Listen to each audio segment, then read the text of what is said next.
Ready to unleash the power of lightning-fast calling with Close CRM's Power Dialer. First, navigate to your Close CRM settings by clicking the gear icon in the bottom left corner, then select the Calling tab.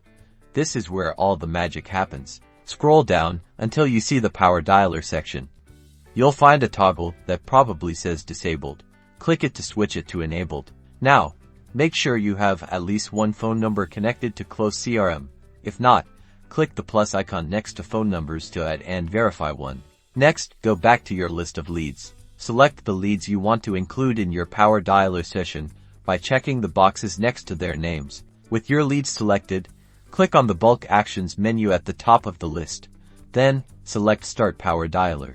Congratulations! The Power Dialer interface will appear, displaying the first contact's information.